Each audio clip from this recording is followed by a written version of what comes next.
in which case, I think all good. I'm going to be timing you, but you won't hear it. I'm going to be muted, so please time yourselves. I would show you hands if you go over 7:15, in which case we stop writing, so you can stop speaking. Unless there are any questions or clarifications, then without any further ado, I would like to welcome the Prime Minister. Okay, just making sure that I'm audible. Yes, you are. Great. Okay, let's be very clear. We have two burdens within this debate. One is that we need to show that we should make the attacks, that we should attack and not say how good we are, or the focus should be on that. Secondly, we need to say that we should do it on a personal level and not on an agenda level, like this party is bad, but this person personally is bad. We're going to fulfill both burdens. However, notice by the phrasing of the motion, the same double burden also applies to the opposition teams. They have to explain to us why, when the motion says rather than, they should say why we should make a mostly positive campaign, focusing mostly on our agenda, on our political agenda, and not personalities. So just to get that out of the way. Mechanism. What exactly do we mean when we say personal attacks? We mean, first of all, the abilities of said leader, like how good are they at running a negotiation, how determined they are, what mistakes they have done in the past which discredit them, and also their moral standards. Things like, have they been corrupt? Did they evade taxes or military service? Like some examples we can think of in the recent past. Things like if they have done anything that we see as morally problematic. We don't need to defend attacks on their family members or on things that are unrelated, such as their sexual orientation or things of that sort. We're not going to go there. We don't have to defend that. In terms of what it means to focus our campaign on, obviously we have a platform. We have things that we're proposing. These things are going to be publicly available. They're going to be quite accessible. However, when we go to finance campaigns, when we go to the media, the main thrust of our campaign is going to be this person is bad and should be replaced. Okay, in terms, a few points of framing before we go on to the actual case. One, when a leader has been in power for a long time, they naturally become the focus. They become the focus because they are what's being associated with a party. They're being associated, and they also enjoy a tremendous advantage on being recognized as this person is prime minister, this person is president. That's why it's so hard, for example, unseat a sitting president in the United States, because that person is seen as presidential or as official. Agendas can change. People make things that are completely opposite to their agenda often, and we say that what matters and what is constant is the leader and their personality and their capabilities, and we therefore think it's a very good message to send. Secondly, as an opposition party, our influence on media agenda is quite limited. What does that mean? That means, first of all, the government, whoever is in power, gets significantly more screen time than us. Because if I am, for example, the Minister of Defense or I am the Minister of Finance, I can get a press conference whenever I want because I can make policy steps. I can influence the media. I have usually some level of control over the media, level of control over institutions. That means and as an opposition party, I do not have all these things. Why is this important? Because the main thing that's going to decide whether my messages are being broadcast, the main thing that decides whether I am actually out there in the public's eye, is going to be at what extent I help their rating, to what extent I meet what the media wants, which is ratings, selling newspapers, and so on. Therefore, if I don't do something that appeals to current media narratives, I'm just not going to be reported nearly as much. Third point of framing, I know this is long, but important. Third point of framing, existing narratives in the public do not change during an election campaign. An election campaign is not a long enough period of time and does not have the necessary tools in order to fundamentally change people's minds, neither about political opinions, nor about what's important for the country at large. Why is this important? Because anything oppositions want to tell you about how this influences long-term, we say we just don't care. We don't think an election campaign is able to do any of these things. Fourthly, this is obviously an actor motion. In an actor motion, we are the party. We care about getting elected. This house, as the opposition party, we care about getting elected. We care about getting elected right now, because the longer you spend in opposition, the less chances you have of winning the next time around. Why? First of all, because the other party looks like the status quo. They are the, let's say, stable option. And secondly, we lose supporters that every time we're in opposition, we lose supporters that we gain by, for example, transferring funds by being able to provide for their needs. Okay, why is all this important? This is important to tell you that our main agenda should be winning this election, and it needs to be doing it through what's currently helpful and effective in media and in publics. Why is our narrative significantly more effective in getting people on our side? Firstly, on why negative attacks are significantly better than saying what the positive things are about us. First of all, people can't verify. Like, there is no way to verify that you can say how glamorous your agenda is. As long as you're not in power, people don't trust that because you don't have any receipts. You have not shown that you've done any of these things. On the other hand, what people do know is the leader of that party and what they have done and the ways in which they have gone wrong. And people generally get tired of leaders after a while, so we think this is going to be specifically appealing. Secondly, we say it captures significantly more media attention. It's an interesting story. It's an interesting, there's a conflict, there's a narrative, there is something that excites people. There are people shouting at each other or making insults at each other, and this is interesting. Thirdly, people have a generally cynical view towards politics, in which, again, we're not able to change through one single campaign. Most people choose the least harmful, what they see as the least harmful option. We want to be that least harmful option. We're saying the best way to do that is showing the other side to be more harmful than we are. Before I go on, I will take closing. Opening. Yes, we don't need to criticize the leader ourselves in order for that criticism to exist. They are constantly criticized in the public eye through news, media, social networks, and things like that. Great. Okay.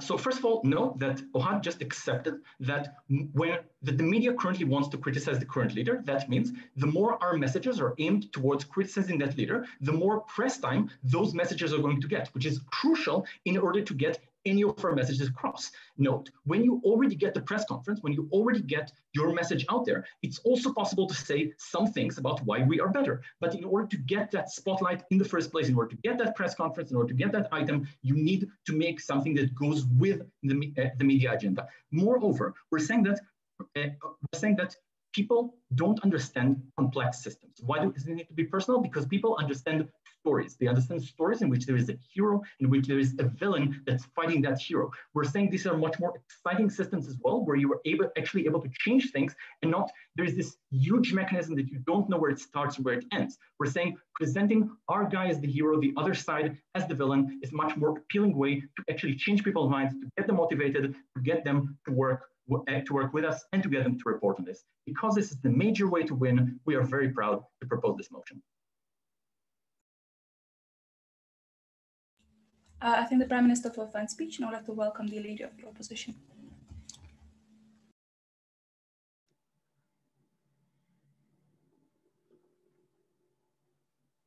All right, just give me a sec to arrange my papers because I use too many of them.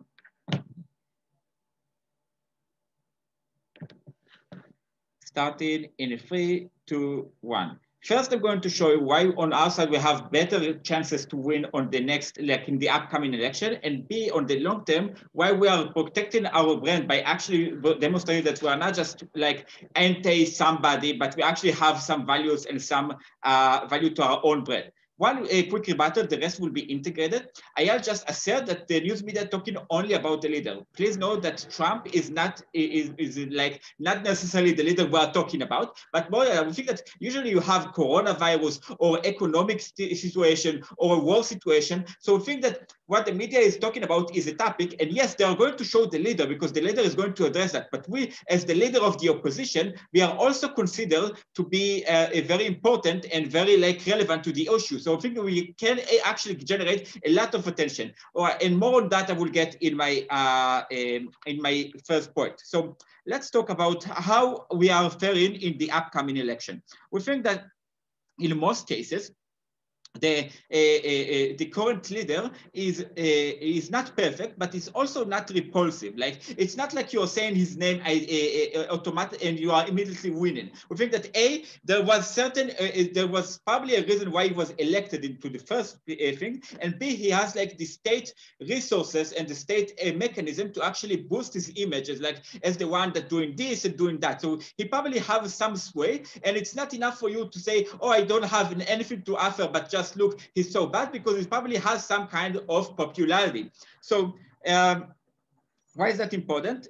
Because basically at the moment that we are not really sure what we are standing for, people are just going to assume that ideologically wise, we are probably the same, because probably he's from the certain right and we are from the certain left, or vice versa, but we are not like polars. We are probably by both somehow related to the center. We think that's the most likely scenario. So at the moment that you are trying to actually pump something, yes, maybe like 90% of your platform is actually identical, but at the moment that you pick the most relevant issue, for example, coronavirus, for example, the economy or war situation or whatever, and you say, this is so important and this is something that we will do better than him, then you actually, people understand why you are up to and why it's not different from the leader. What happens on Eyal's side, on the government side, you're basically saying, oh, but look, he's morally corrupt. You know what? The leader and his party will also have some private detectives and detective, and they probably have some rubbish on your opposition party. You probably have some scenarios. I don't know. Maybe the leader of opposition cheated his wife. Maybe they were in the government before and they were also kind of corrupt. And it's not. Even if like 90% of the party is fine, you would always find some skeletons at the closer. Why is that important? Because at the moment that the ruling party is able to show that the opposition party is also corrupt, it becomes kind of a wash for the citizens. Because they are not sure why specifically the leader is more corrupt, but even if Eyal proves you that they think that the leader is more corrupt, they will say that he was more corrupt because he's the prime minister. At the moment that we are changing the prime minister, the new prime minister will be as corrupt as the current now, so it becomes symmetrical, and you probably like don't persuade anyone. So at the moment that they say, yes, the current leader is not perfect, is somehow corrupt, but going to something unknown, it's kind of risky. And like worst case scenario, they are actually doing stupid stuff. Best case scenario, we get the same things, more or less. That's the situation when you don't bring any new votes and you keep losing, because if you lost in the last election, it means that you probably will lose the next election if you are not persuading new people to vote for your party. All right. Do I have a PI from opening? Closing? We believe Yes. that on our side, we have more people trying to convince the relatives to vote for us. All right. So at the moment that like all my analysis stands that we're not persuading new people, we are actually not also persuading like people to persuade their relatives. So let's see what they bring in an extension. Let's talk about the long term, because as I said before, most chances that you are going to lose in the upcoming election, because there's sometimes on both sides, by the way, because the current leader has like he's proven himself to be popular, and also we have all the state infrastructure and resources to boost his image. Why is that important? Because on their side, when the only thing you're actually suggesting to people is that you can take down the leader, and you are actually unsuccessful than that, they say, oh, they are empty shell. I voted for them only to kick down the leader, but they cannot provide that, then I should switch to another party. Please note that that's not important. Lucy, I think that you are Iona. Most nations have multi-parliamentary parties. It means that if I don't bring this, somebody with the same ideas like mine will come along. In Israel, every year, every election cycle, we have a new center, a party that is promising to kick down Benjamin Netanyahu, and the party collapsed at the moment that they don't bring it because people didn't vote them for ideology. On our side, when you actually convince people that you have new and better ideas, people are more likely to stick with you when you're in the opposition, right? So they say, all right, he didn't win, but he might win in the next time, because there's something more than just winning about this party. It's about promoting the right ideas, the right mechanism to match our country for. Please know that we are talking from the perspective of the party. We think that as a party, even if we don't lose the upcoming election, which is a very probable scenario, we still want people to stick with us, because we want still to have like our member of parliament to stick to their seats. We don't want them to collapse in the long term. We still want to keep our brand that, yes, we didn't win the current election, but we might win the next, because we have a truthful ideology that sometimes people will understand that we are right. So we think that also in the long term, even like if there are some a bit probability that on the short term on government side we win, we still cannot ignore the fact that there's a very huge probability. That's the most likely scenario that we are going to lose, and we need to protect our brand. Beyond that, at the moment that you don't promise anything, at the moment that you actually win the election, you have to do something that at the moment that people that voted for you actually don't agree with this thing you do. Let's say that you have economic crisis and you go for like Keynesian solution. At the point that the people that don't believe in Keynesian economics voted for you, they will feel kind of treated badly, and they won't be able to vote for you again. We think that it's more important to have grassroots that will stick with you in. Therefore, I'm calling you to oppose. Thank the fellow for a fine speech, and I would like to welcome the Deputy Prime Minister.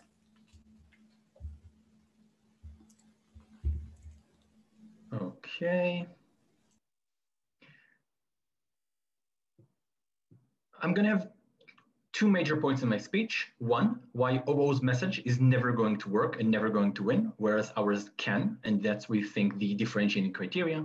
Secondly, what a game theory analysis on why, given what the other party is going to do, it's like, given that the other party has an incentive to also play a negative campaign, why that would be a better choice for us to do as well. First of all, dealing with the second part of Eyal's speech, when he says, if I'm seen to have no agenda except winning, then my grassroots supports are going to leave me. Note, that is a caricature of what our actual stance is, because obviously, as we said, we do have a platform. We do have things that we want to do that the other party does not want to do. The difference, and specifically, you know who knows that? The grassroots supporters, the people who back this party no matter what. Those people, we believe, know exactly what it is this party wants to do and why we're running the sort of campaign we're running. We don't think we lose them. Who do we lose? The rest of voters, the ones who actually get you elected, which we say we get much better on our side of the house. No, also on the same thing, they say, on the same point, they say, they're just going to think we are both centrist parties, which don't have that much of a differentiation in their agenda. Note, if we are specifically in a situation where either we are in a two-party system or a multi-parliamentary system, but one with a clear clash between, let's say, right and left, and most right parties are going to back up the major right party, and most left parties are going to back up the major left party, which is the usual scenario.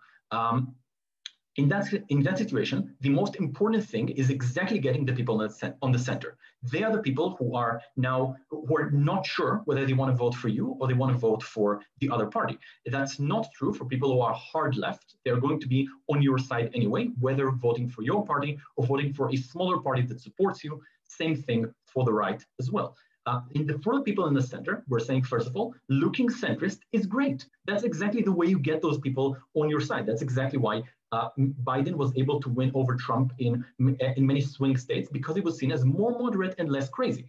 Second of all, we're saying that exactly for these people, personality matters more than agendas. And again, these are the people we want to get for the analysis I've just provided.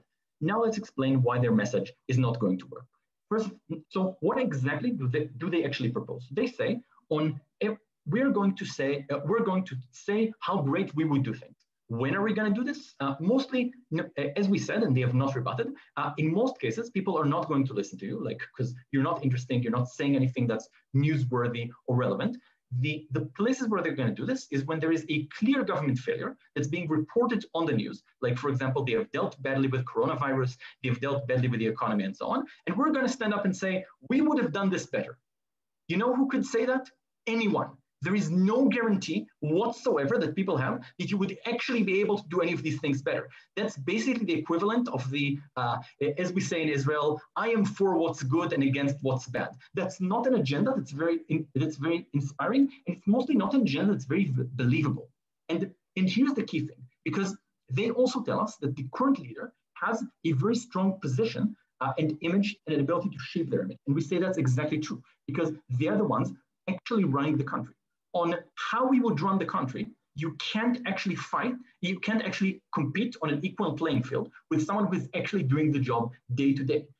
Where are you able, because you're just the person shouting from the window. You're just someone who's standing and saying, I could have done this better. That's not something that people will elect you on. What does this actually sorry, just to get my head in order for a second.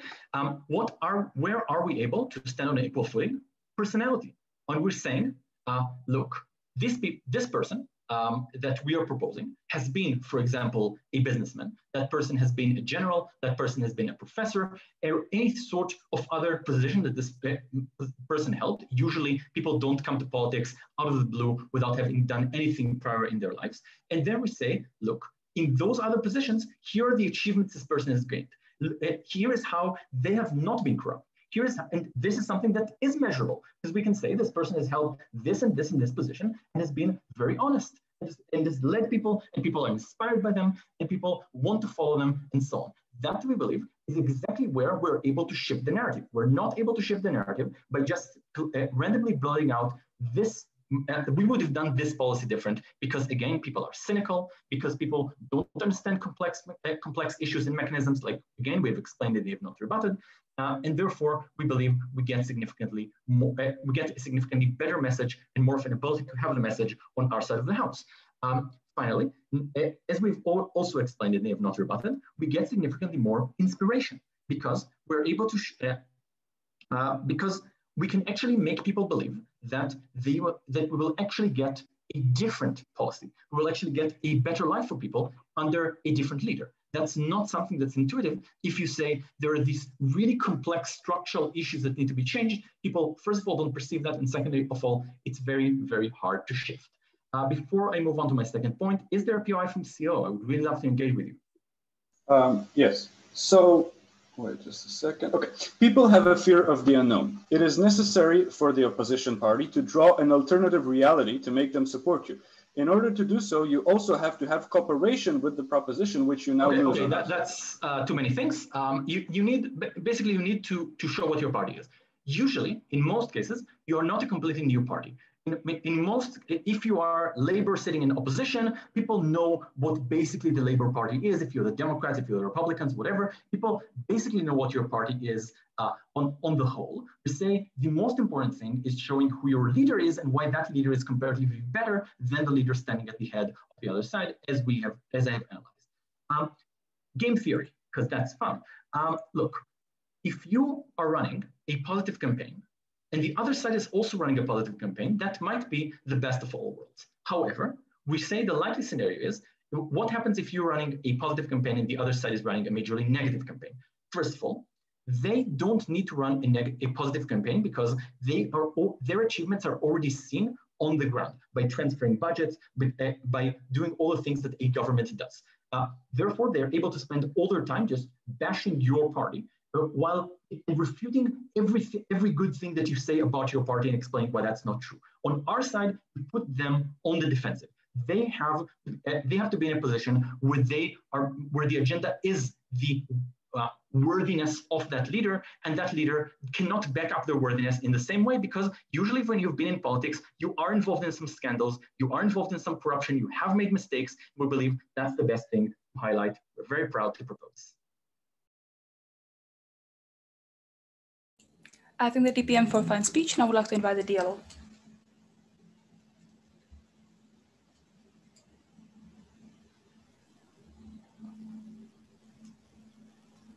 Starting in 3, 2, 1. Okay, I'll expand upon Leader of Opposition speech using two main points. The first is specifically about the undecided and why it's easier for us as an opposition party to get the votes of the people who otherwise not only would have voted to the leader, but just wouldn't have voted in any case. And the second is the ability for positive political change, which is just, I take Ayal's analysis and I draw a bit more impact on why we can actually do active change in the country, which we think is the most important thing to us, and not just getting elected and staying there and doing nothing. Before I get to those points, I have several points of rebuttal to opposition. First, about selling people based on personality and past achievements, where Eyal says that if we use criticism, then we can now promote our opposition leaders as people of character, as people of achievement, previous generals, and whatnot. We can still do that. Like saying that our current opposition politicians are good people, people of good character, isn't necessarily tied to criticism. The motion doesn't say that we will do both, that we will both criticize and promote our own politicians based on personality. It just says we will criticize based on promoting active policy, meaning that if we can say that our opposition politicians have good characters, we can do that on both sides of the motion. And if it wasn't like that, Eyal, then you needed to say that in the MEC, and you didn't. Also about the point that he says that saying we could have done better.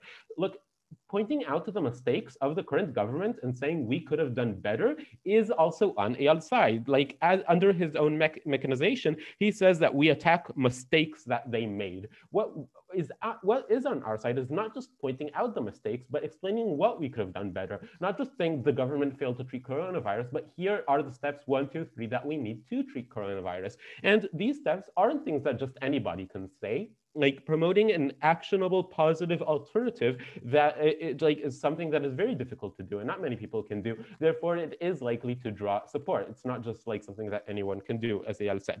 Another thing about the point about game theory, about it's that the leading party can now just attack all the positions of the opposition party. It's very difficult to attack the positions of the opposition party because the only things that they can attack are the ideal positions. Since the opposition party isn't in power, they haven't had the chance to misimplement their positions. They haven't had the chance to make mistakes. That means that the only thing that, for example, if an opposition party comes with a socialist agenda, then the only thing that the leading party can do is to attack the inherency of the policy. Like, first of all, we see that as a positive thing to do. Like, we want people to attack the soul of the policies. And otherwise, like, the opposition party is counting on the votes of people who do support the policy, like, inherently. Like, people who oppose socialism wouldn't have voted for a socialist party in the first place. So we don't see the attacks on the agenda of the party as being that impactful.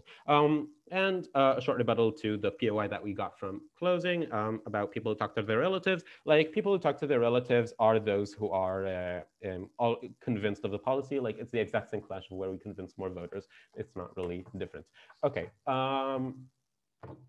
First point about it's easier to gain the votes of the undecided if you have a platform.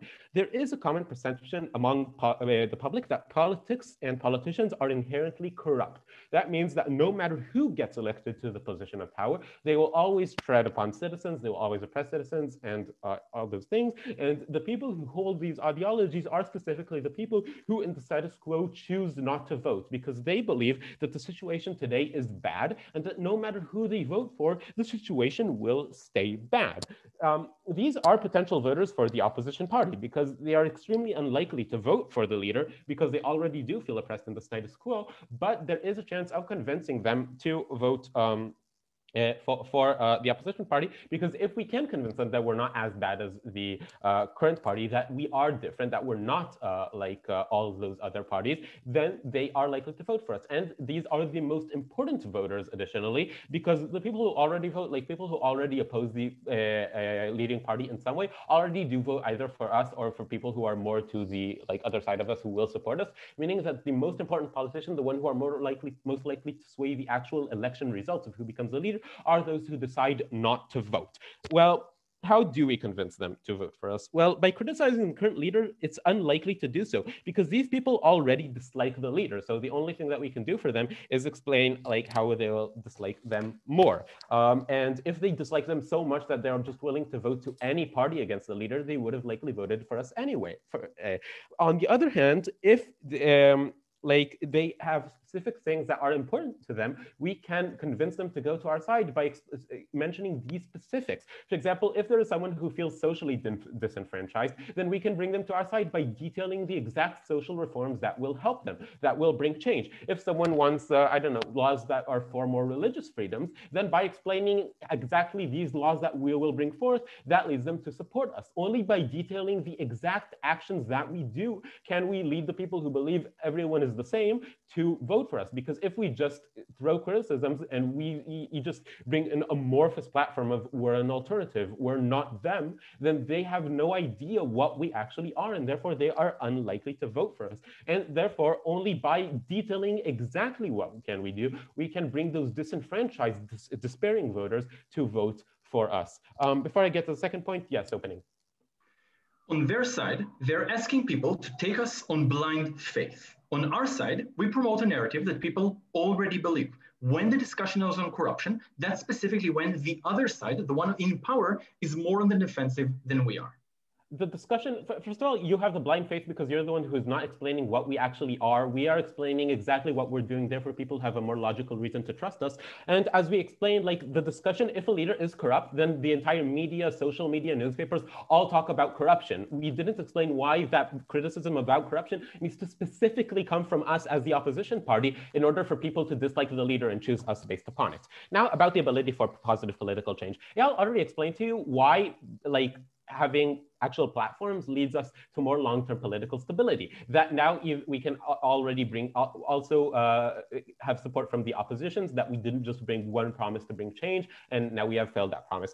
But it's more than that. It's not only long-term stability in politics, it's we can actually enact policies. If we talked about doing policies, like for example, doing a specific social reform, then now we have the fiat to do that reform. On the other hand, if we never talked about doing that social reform, we don't have the fiat in politics to bring that forth, because doing so will bring a lot of anger from our voters that won't support it. Assuming that we went into politics because we want positive change and we're not doing so just for the comfy chair, then on our side, we do have the ability to bring actual change, even if we don't replace. So because of the ability for change and because we can sway the non-voters, glad to oppose. Thank you.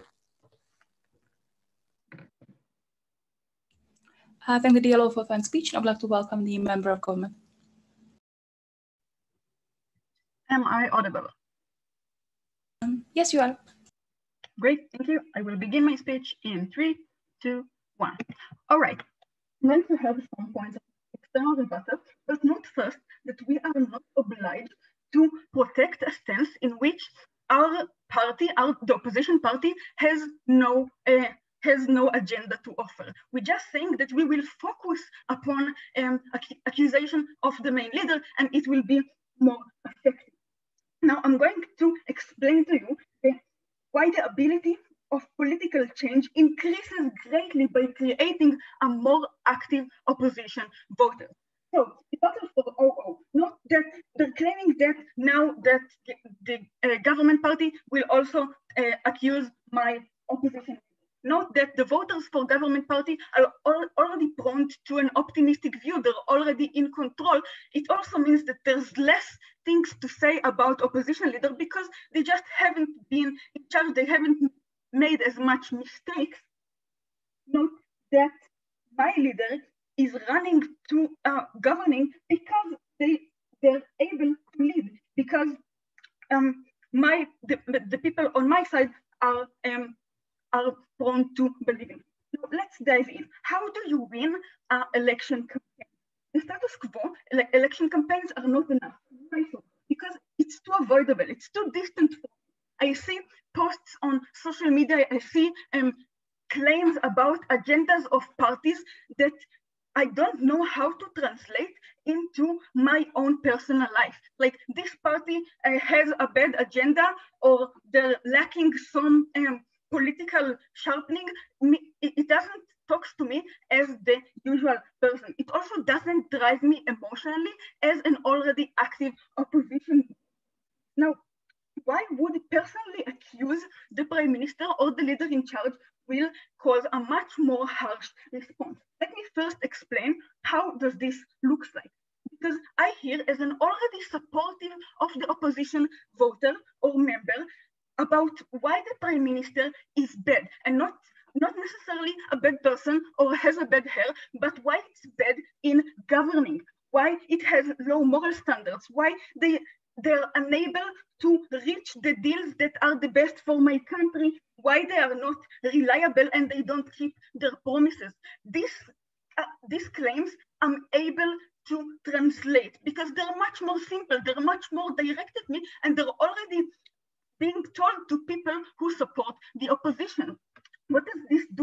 It allows me, by seeing that the prime minister lies, by seeing that the prime minister is not reliable, by this being communicated in an echo chamber of opposition members, I get to understand that the election and the leadership of my country are the determination of my future, my children's education, my taxes. This is directly communicated.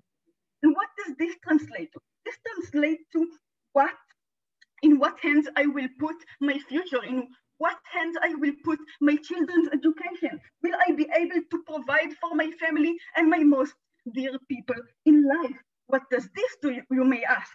This is touching my emotional source. Note that I've already emphasized, I'm already supportive of the opposition, but I may have been only a silent voter until now. I went to the, I put my vote down, and then I continued on with my life. But these messages now alarm me because they are touching my most sensitive aspects in life. This drives me to action.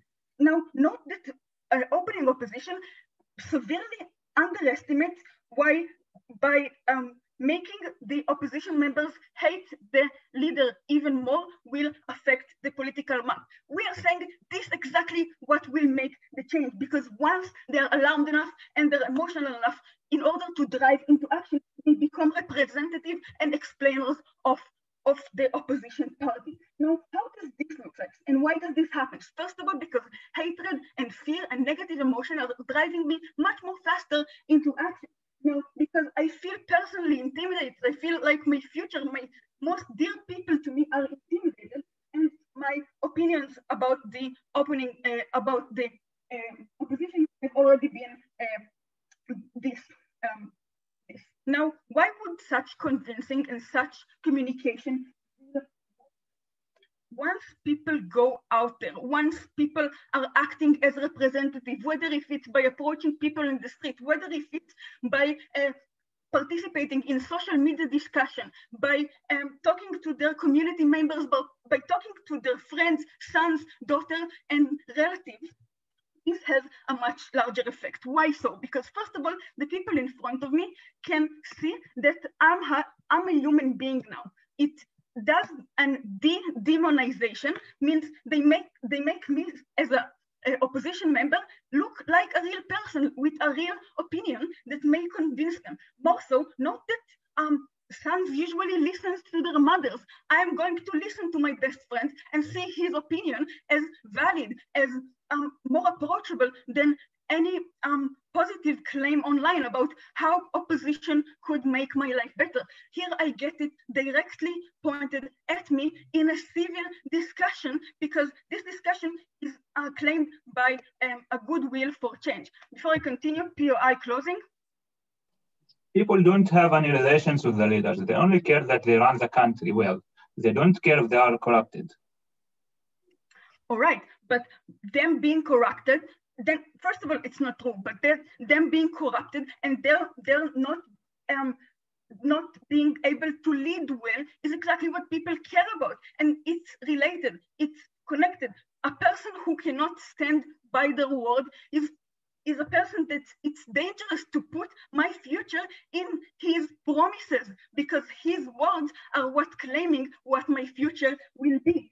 So this will work because we get a much more human connection. We drive people to action out of alarmness, out of emotion. They're talking to their friends and their relatives, which are prone already to listen to them. By that we care also long-term, because by talking to centrist relatives, undecisive friends, we are adding new votes to the opposition and changing by that the political map, which already is built of a main opposition party that just need a bit more support in order to overcome the leadership. Therefore, we call you to propose the motion. Thank you.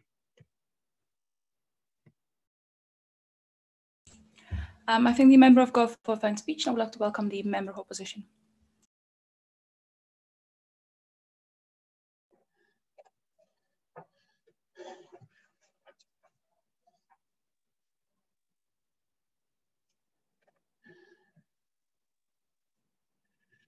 Okay, I have 2 points. One, the fear of unknown, the people, fear of unknown, and two, the need to cooperate in politicians. I'm starting my first point. In this point, I'm going to claim that it's easier to attract electors if you draw an alternative reality and have a negative political negative campaign instead of personal political campaign. Now, let's why Ayal says that personal negative campaign will be more effective. He has 2 reasons. One, it is easier to understand, and it's easier to attract media. We say that our negative campaign should not be complicated and hard to understand. We can do a negative campaign which is emotional. For example, shouting those Mexicans are getting our jobs and make people, some of the people of our country poor. Then if you talk towards their emotions, if instead of talking complex things, it will be easier to understand you because there's something they connect with daily. And two, the media also likes this. For the same reason that Ayal says media likes fights against personality of politicians, if you say your negative campaign in an attractive and emotional way, media will also like this. Now, Ayal says people already know the campaign of the opposition, therefore they should focus on the personality.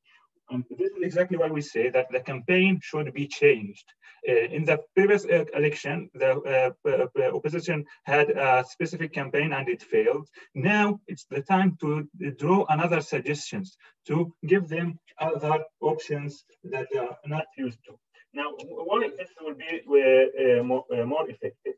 We say that emotions are less important, emotions and personality are less important for people when they deal with politics. And this direct engagement with CG. We said that leadership does not mean personality.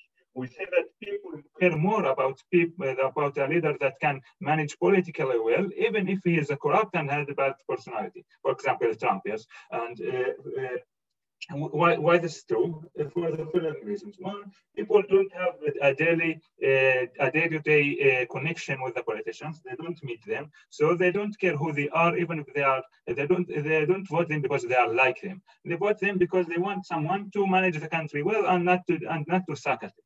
But moreover, we say that all politicians have their bad sides of personality. All politicians lie. Many people assume that many politicians are engaged in corruption. So the fact that they know this specific bad personalities of the leader won't make them hate him. But moreover, we say that personality is not likely to change in one period of election. So it's likely that the personality of the leader is the same as the personality as it were in the previous election. Therefore, and people already gave their minds about it. People already decided that they agree to go with these politicians, although his personality may seem bad and although he is corrupt. So, the only way to make them change their minds is not attacking something, focusing on something else. And the third reason, and the other reason that our campaign is more important, is the fear of unknown. We say that, like Ayal said, the leader has stayed in power so much that it's hard to imagine other reality in which someone else leads the country. If there will not be a clear alternative, people will prefer what exists instead of going to somewhere unknown. If I only saw this person sucks, his personality is bad, then people won't know what else they should expect. But if you draw them specific reasons and give them specific moves that you are going to do, they will connect to you easier. Before I'm starting my first point, yes, I am. Yeah, the claim that leaders have been chosen despite their personality is completely symmetric, since they've also been chosen despite their policy. What we're saying is, and secondly, you can't actually run a negative campaign. That's not your side of the motion. Yes, thank you. We say that it's easier to change policy than to change personality, because people have your personality in mind for a long term. But if you change, as a opposition can choose to go in a different policy and suggest different laws and notes. Okay, I'm now starting my second point, the need to cooperate. We say, first, Ayal says only the short term. In this point, I'm talking about the long term and next elections. Ayal says that only the short term matters. We don't agree with that. We say that the long term includes tens of years, while the short term is only about 3 years. Many politicians utilize their first years to make a better career in the future. This is long term is also very important. Now, why our side will have a better long-term politicians? We say that in reality, most leaders have won their next election. like the probabilities where the opposition winning this current election is not so high. Now, what else? Usually, opposition alone have less people and less power, and therefore alone there's a limited set of laws that they are able to pass alone, because simply they don't have enough numbers. In order for them to show promising acts and to attract people to their side, they have to get support from the proposition and work on laws together. Now, if the opposition works on a negative campaign, each cooperation with the other side will seem like a betrayal to the other people, because you kept promising, I'm not going to do anything with this person who is corrupted and have very bad personality and so on. Therefore, you can't cooperate with him.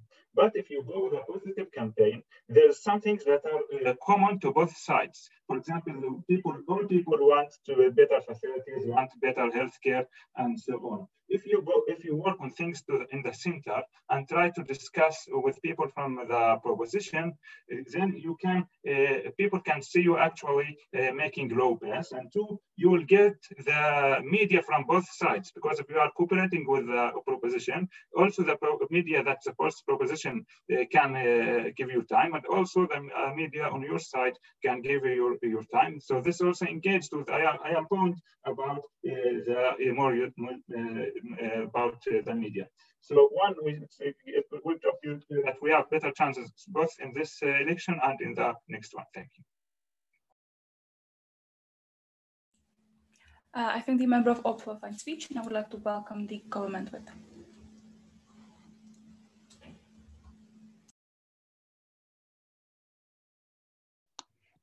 Can you guys hear me? Yes, all good. Okay, so I'll start in 3, 2, 1, go. Look, convincing new people to vote to our party is hard. Usually they are not that educated nor willing to listen. We don't believe that in either side in this house, it's marginally more likely to convince them using the media, using some messages we publish and show on TV. We think the key in this debate to make more people to vote for our party is to have our base members, to have our base party members to go out and be more active and try to convince as many people as they can. Two clashes in this debate: how the base of our party will react to our messages, and how people outside from the base of our party will react to our messages. But before that, I would like to do a short external rebuttal. Fear from the unknown.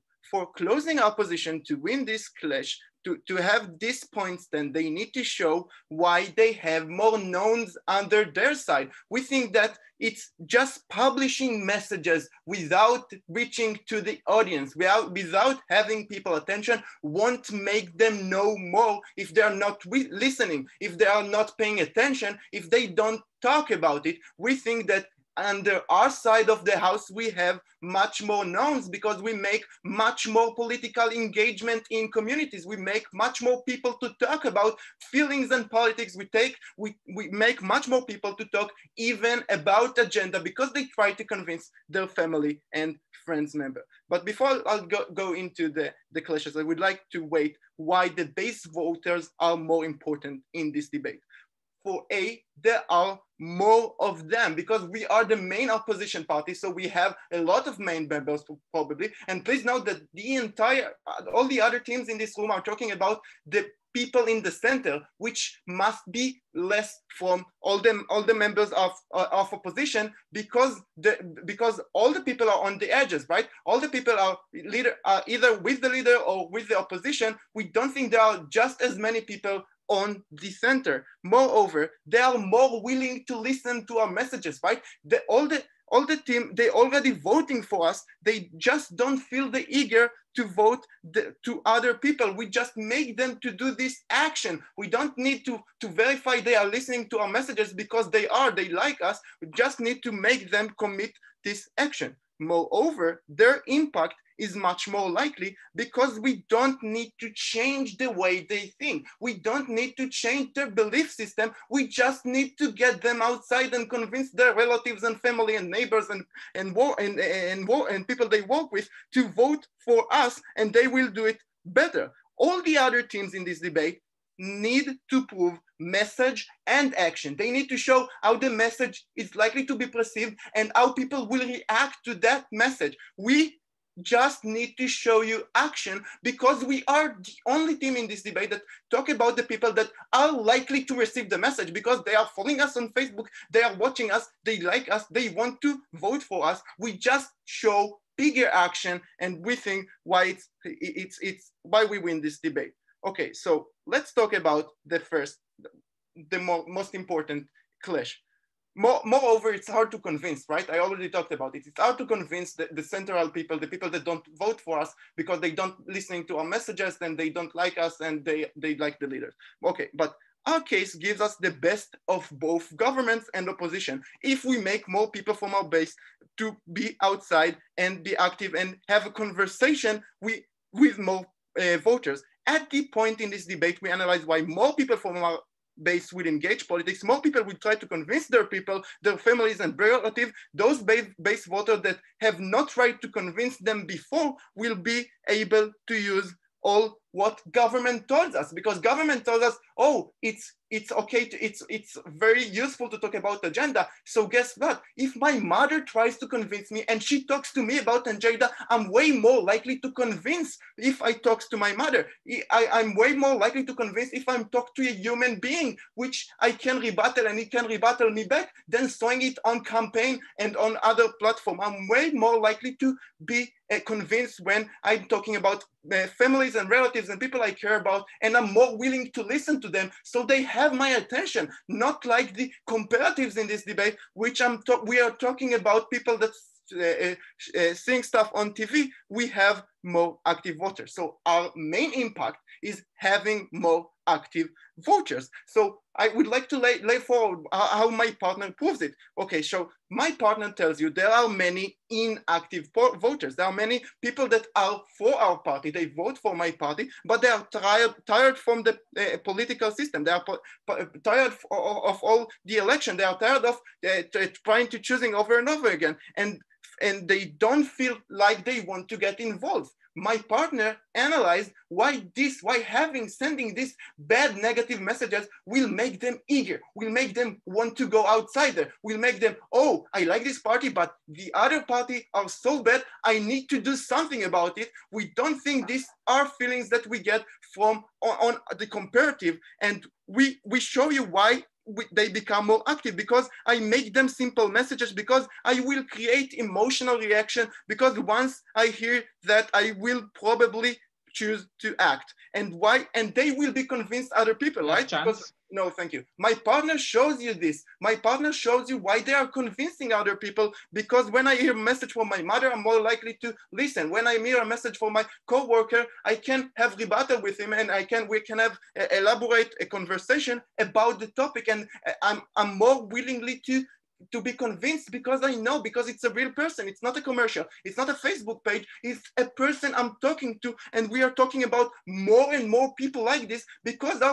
we have a lot of base voters that on the status quo are not eager to go outside, are not eager to act, are not eager to change the reality. Okay, please note we are above 00, because we have the bigger population. They are all about the ones in the center, that undecided people. We have the bigger impact. We have much more people. We have the thing about they need to show both message and action. We just need to show action because our message is much more likely, because we have much more likely impact, because they have these two stages analysis. Moreover, it's very likely that both teams in this debate are marginally right, because people will react differently, because people are different and will react different to those messages. In our case, we have those specific message that can be delivered. My mom, she knows how to convince me. She will be able to do it better than any other campaign. We call you to support. Thank you.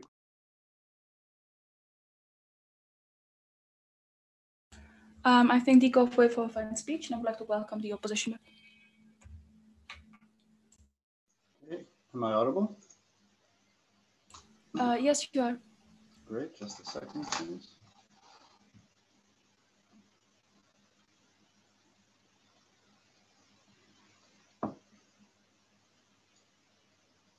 Okay. Okay, I'm starting right now. Panel, we think that the main question in this debate that we should answer is, what is better for my party as the party itself? Policy campaign or personal campaign? Notice that we can do negative and policy campaigns on both sides. It's just that some of them are less effective. I can say a positive personality campaign saying I'm the best leader ever, etc. That is just not work. Therefore, it's not in the motion. However, we can still do negative policy campaigns. We can still say why the other party, the party itself, not the leader, is not doing a good job. And this is very effective. Now, I'm going to go through our extension. I'm going to weigh it against all other teams and show you why we beat them. The first point is why fear of the unknown will actually cause less people to vote for you, and people will be more reluctant to even look at you as an actual candidate. Notice what my partner does here. He tells you that people tend to prefer the status quo when they are uncertain what will be the effect of an action that they now take. On this, we get a response that tells us that people are not listening anyway, and on their, CG tells us that on their side, we actually have more knowns, so to speak. Notice that this is not true, because our side, we differentiate ourselves from other parties, right? What this means that we are actually taking the time to suggest new laws, new policies, which no one else does, and therefore people see that we are different from these other parties, and therefore we have more info that is available on ourselves. Notice that also Ramy explains why we also have more knowns, because there are problems that people, citizens, are facing daily, and they feel pain about. But up to now, up to this point, no one else has suggested on how to fix these problems. And this is the emotional campaigns that Ramy has talked about that we are able to do. We can talk about policies in an emotional way. For example, no one before Trump has stated so aggressively that they would cut ties with China, and now people that felt pain regarding these issues are now more willing to vote with him. Now notice that this point is in direct clash with OG's point about game theory. Because if we accept, like OG said, that the other party is making a campaign that is personal against us rather than the policy ones, then if I do the same, all right, then in OG's worst case, for OG's best case, sorry, it is completely symmetrical because we attack them personally, they attack us personally, and we don't have any way to understand which attacks are better because it's all based on a personal level. In OG's worst case, no one believes me because I'm less known, I have less ethos, because people already accept the current leader. And therefore, the optimal solution for us would be to differentiate ourselves and to say, here is how I'm different from everyone else. Here is what I'm going to do to fix your problems. Now, OG and CG both tell us that, listen, you cannot make these things accessible because they don't understand complex problems. So here's the thing. Like Ramy said, we can make these things accessible in an emotional way. We can say things like, we will make you richer, we will fix the economy, we will care for your health. We can make these things accessible for different audiences, and this rebuts and beats the concerns about complexity that OG has presented us, which were a big part of their case as to why we're actually not going to get this message across. So I'm here to explain to you why we can get this message across. Now notice that this is also an analysis extension as to why will people be psychologically reluctant to vote for my party if I do these personal campaigns. because Ramy shows you the thought process that goes behind a person's mind when they think about whether or not I should vote for a single person. If I have, first of all, if I see no difference between anyone, I'm not going to vote for someone who is not in power right now. And second, I also don't really know enough about these people to vote for them. Now, the second point that Ramy presents is that it's worse for cooperation politically for my own party if I do this.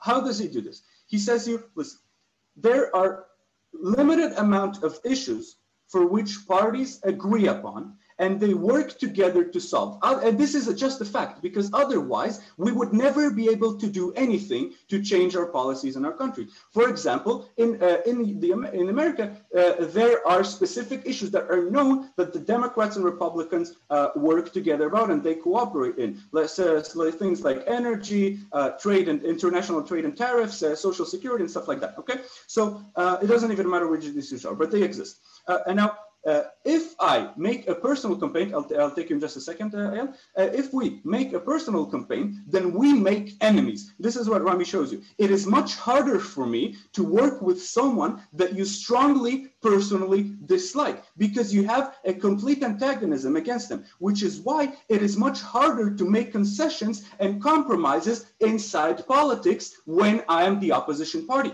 Note that I have to do these things because I'm the opposition party. I have to make some changes in order to better my country. Yes, OG. Yeah. Quoting from the motion, your burden is to prove that the party should focus on its own agenda and political platform. Still, no opposition team has explained how they have any credibility in doing that. Everyone says they will fix the economy. Thank you. Okay. Again, if we show our agenda, we can show also that we will fix the economy using precise policies that people who are interested in can then later who are actually interested can then make the research upon. And if they are interested in that, they probably also have the ability to understand the complexity of it. Notice this case that Ramy shows you. This is the only point in the debate that stands even if our party loses the election, which is why it beats everything else. Because no side can prove for 100% if we win or lose the election. But we have to prepare for the worst outcome that we lose it. Now notice that we are the team that take the hardest burden on this because we show why on our side of the house, even if we lose the election, our campaign on government side will be much more harmful for our political cooperations with other parties in the future, which therefore we have to not do it. For those reasons, please oppose. Thank you. I thank the OPWE for fine speech and all speakers for a great debate. If you now want to exit the breakout room,